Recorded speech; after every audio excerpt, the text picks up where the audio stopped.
अस्सलाम वालेकुम नाज़रीन, आपको खुश आमदीद कहते हैं। मेरा नाम है राना साजिद। आज के इस प्रोग्राम में, इस वीडियो में हमने बात करनी है बड़ी मशहूर हिस्ट्री और तारीखी जो है वो बिल्डिंग के हवाले से। तो वो है जनाब लाल हवेली।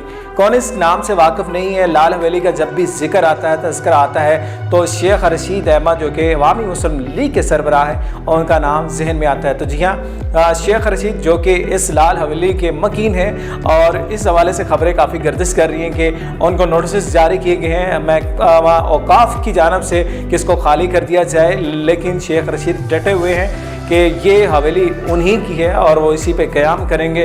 इस हवाले से उन्होंने अदालत आलिया का भी रुख किया है, और मामला क्या निकलता है इस हवाले से भी आपको अपडेट करेंगे। लेकिन आज का हमारा वीडियो का बनाने का मकसद ये है कि लाल हवेली कब बनी और किस किस तरह से इसमें कौन कौन से मकीन आए और इसकी हिस्ट्री क्या है, तारीख क्या है, वो आपको हम इस वीडियो में डिटेल से बताएंगे। रावलपिंडी के बाजार से गुजर हो तो लाल हवेली पर निगाहें ज़रूर टिकती हैं, जिसे शहर की पहचान कहा जाता है। हवेली के सामने बरसों से मकीन चाचा सादिक कहते हैं, कभी रात के अंधेरों में हुस्नो जमाल के मुद्दा की भीड़ लगा करती थी, सुरताल की महफिलें सजती थी, अब यहाँ सियासी शतरंज की बसात सजती है। लाल रंग में रंगी ये इमारत किसने बनवाई? शेख रशीद अहमद साहब के पास कब से है, और रावलपिंडी की बाकी इमारतों से कदरे मुख्तलिफ इस रिहाइश गाह की तारीख क्या है? नाजरीन, ये आपको आज हम इस वीडियो में बताएंगे। नाजरीन, हवेली के आसपास दुकानों के थड़ों पर बैठे बुजुर्गों से हवेली से जुड़ी दास्तानें सुनकर महकमा औकाफ की जानब बढ़ते चले गए, जहां 4 दिन मुसलसल चक्कर लगाने के बाद कोई जिम्मेदार अफसर मिला।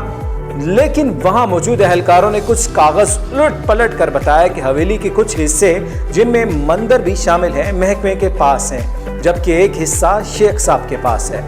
नाजरीन, ये बात आपको हमने पहले ही बता दी है कि हाल ही में डिप्टी एडमिनिस्ट्रेटर मतरूका वक्फ इमलाक रावलपिंडी ने अवामी मुस्लिम लीग के सरबराह को हवेली खाली करने के लिए नोटिस जारी किया था, जिसके खिलाफ शेख रशीद ने डिस्ट्रिक्ट एंड सेशन कोर्ट से रुजू किया है।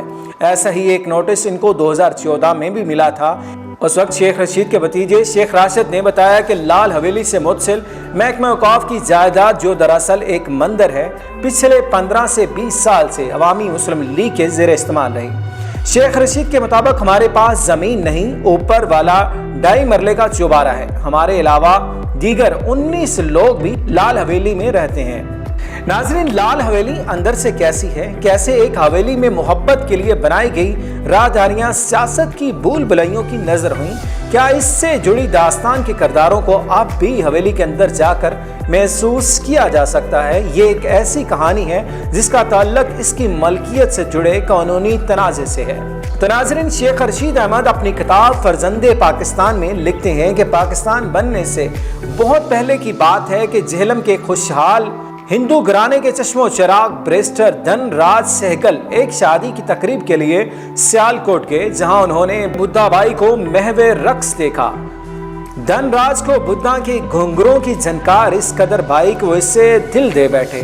मोहब्बत की इस कहानी ने लाल हवेली की बुनियाद रखी। नाजरीन, धनराज बुद्धा को अपने साथ रावलपिंडी ले आए और बोर्ड बाजार में एक शानदार हवेली बनाई, जो सहगल हवेली के नाम से मशहूर हुई।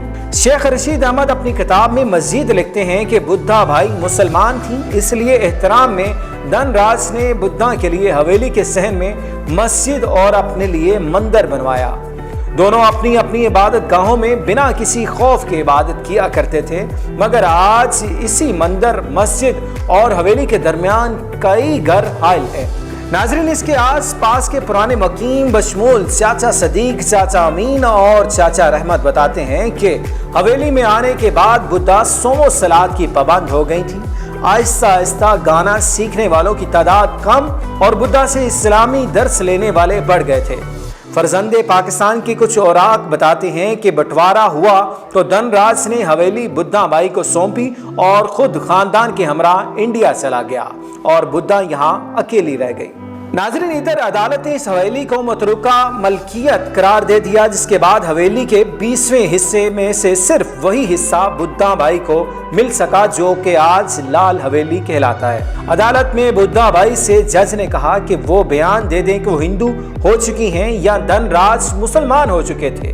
اس دوران 2 بار عدالت کی سماعت ملتوی ہوئی کہ بدھا کو یہ بیان دینے پر قائل کیا جائے اور پوری حویلی صرف اسی کے حصے میں آئے، مگر اس نے عدالت میں کہا کہ مذہب کے سوا ہم نے سب کچھ بانٹا۔ یوں حویلی کا بڑا حصہ اس سے چھن گیا۔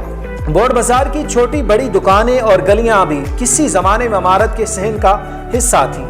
چاچا رحمت بتاتے ہیں کہ محبت اور حویلی کی تقسیم ہوئی، لیکن کرچی کرچی بدھا بائی ہو گئی۔ محبت دور اور نشانی تقسیم ہوئی تو بدھا کا وجود بھی بکھر گیا۔ شیخ رشید احمد بتاتے ہیں کہ اس حویلی میں چوری کی غرض سے آئے چوروں نے اس کے جوان سالہ بھائی کو بھی قتل کیا۔ طرح طرح کے لوگوں سے اسے اکیلا پا کر حویلی میں جھانکتے لوگ سمجھتے تھے کہ بہت ہی امیر خاتون ہے جس کے پاس سونے چاندی کے زیورات ہیں، مگر دامن میں ادھوری محبت اور اس کی منقسم نشانی کے سوا اور کچھ نہ تھا۔ ایک رات بدھا بائی سہگل حویلی چھوڑ گئی اور کبھی نہ لوٹی۔ وہ کہاں گئی، کیوں گئی، کوئی نہیں جانتا، مگر دوبارہ سہگل حویلی میں اسے کسی نے نہ دیکھا۔ پھر سالوں سال یہ حویلی ویران پڑی رہی، کوئی خوف کے مارے اسے خریدنے کو نہ بڑھتا۔ حویلی کے بالکل سامنے والے مکان کی مکین یاسمین بتاتی ہیں کہ وہ وقت بھی آیا جب سہگل حویلی کو لوگ جنوں کی حویلی کہنے لگے۔ کسی کو یہاں بجتی پائل سنائی دیتی تو کسی کو بدھا کے کہہ کے۔ شیخ رشید صاحب حویلی خریدنے کے حوالے سے بتاتے ہیں کہ کافی عرصہ گمنامی میں رہنے والی سہگل حویلی کو کشمیر سے آئے ایک خاندان نے 2,18,000 روپے میں خریدا۔ پھر خریدنے والے شیخ رشید کو 5.5 لاکھ میں حویلی بیچ دی۔ یوں سہگل حویلی کوڑیوں کے باؤں خرید لے گئی۔ ناظرین، حویلی کو شیخ رشید نے سیاسی سرگرمیوں کا مرکز بنا دیا۔ کئی ممتاز سیاستدانوں کو دعوت سخن دینے والی بالکونی بھی توجہ کا مرکز رہی۔ اسی بالکونی میں نوابزادہ نصر اللہ، نواز شریف اور الطاف حسین جیسے سیاستدانوں نے عوامی اجتماعات سے خطاب بھی کیا۔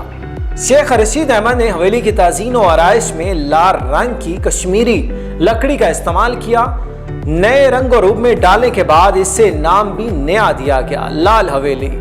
یہ نام بھی شیخ رشید احمد ہی کا دیا ہوا ہے اور حویلی پر چشمہ اس نام کی تختی بھی سن 1980 کی دہائی میں لگائی گئی تھی۔ یوں بدھا بائی کی سہگل حویلی شیخ رشید کی لال حویلی بن گئی۔ ناظرین، شیخ رشید احمد یہ بتاتے ہوئے جذباتی دکھائی دیے کہ بدھا بائی کا ڈانس گھر آج بھی موجود ہے، جبکہ 2 کمرے جن میں وہ رہا کرتی تھی ان پر پرانے کفل پڑے ہوئے ہیں۔ شیخ رشید صاحب نے بدھا کا بیڈ جس پر عدالت میں دیا جانے والا بیان کندہ ہے اپنے کمرے میں سجا رکھا ہے۔ شیخ رشید نے اپنی کتاب فرزند پاکستان میں لکھا کہ ایک بار کشمیر سے ایک افسر حویلی دیکھنے آیا اور رو پڑا اور بولا، یہ میری ماں بدھا کی حویلی ہے۔